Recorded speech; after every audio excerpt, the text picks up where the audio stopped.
Rauf und runter geht's entlang der bretonischen, schroffen, felsigen Küste. Küstenwanderweg GR34. Willkommen bei Gipfelschluck. Los geht's.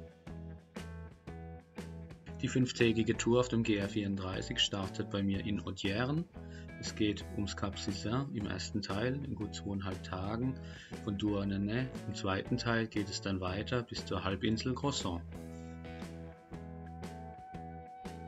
Der Startpunkt Audierne bietet sich an, da er sich relativ gut mit öffentlichen Verkehrsmitteln erreichen lässt. Für mich ging es von Karlsruhe mit Umstieg in Paris mit dem TGV nach Quimper.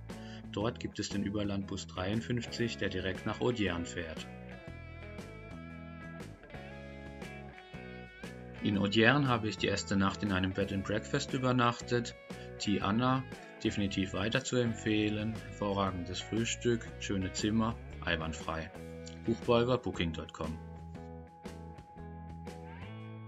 Auf einigen Teilstücken des GR34 sind mögliche Unterkünfte fürs Wandern eher rar gesät. Daher gab es bei mir auch eine gute Mischung über die Plattformen Airbnb und Booking.com gebucht, 3-mal Bed and Breakfast, 2-mal Hotel und ein sehenswerter Bungalow auf einem Campingplatz waren dabei.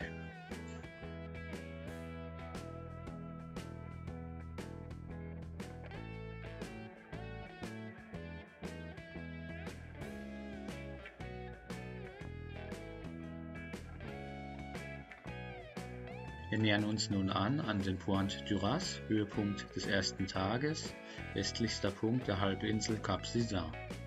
Zwischen dem Pointe du Raz und der in 8 Kilometer Entfernung ersichtlichen Insel Île de Sein bildet sich eine relativ starke Meeresströmung in der Regel aus, sodass insbesondere im Nahbereich zwischen den Felsen des Pointe du Raz eine spektakulär aufgewühlte See die Folge ist.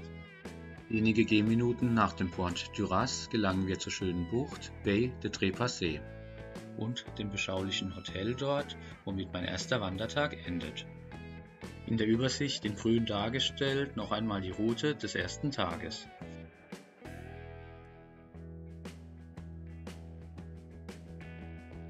Am zweiten Tag wartet nun eine ordentlich stramme Etappe, über 30 Kilometer und über 1000 Höhenmeter. Ich muss zugeben, dass das mit Komoot und Outdoor Active etwas moderater geplant war, insbesondere bin ich von deutlich weniger Höhenmetern ausgegangen. Erklären lässt sich dies eventuell dadurch, dass das digitale Höhenmodell der Planungs-Apps an den vielen Landspitzen, die ins Meer hineinragen, die man komplett ausläuft, nicht ganz korrekt dargestellt ist. Da mich Strecke und Höhenmeter ganz schön ans Limit gebracht haben, muss ich zugeben, auch ein paar Mal den GR34 verlassen zu haben. Ein paar 100 Meter landeinwärts folgen die dortigen Wirtschaftswege nicht jeder Landzunge und bieten vor allem nicht die massiven Höhenunterschiede, das Auf und Ab, wie es am GR34 direkt an der Küste geboten ist.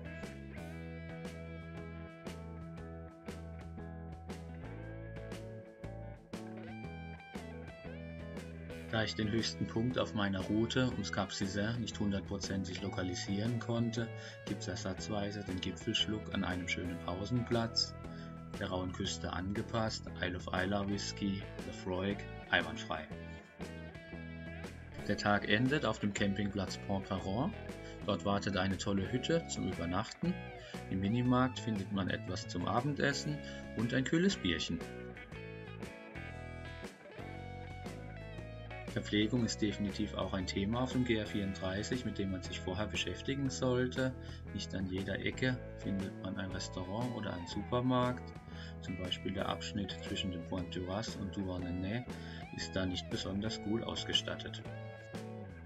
Am dritten Tag geht es natürlich wieder sportlich weiter, ordentlich rauf und runter und wieder über 30 Kilometer.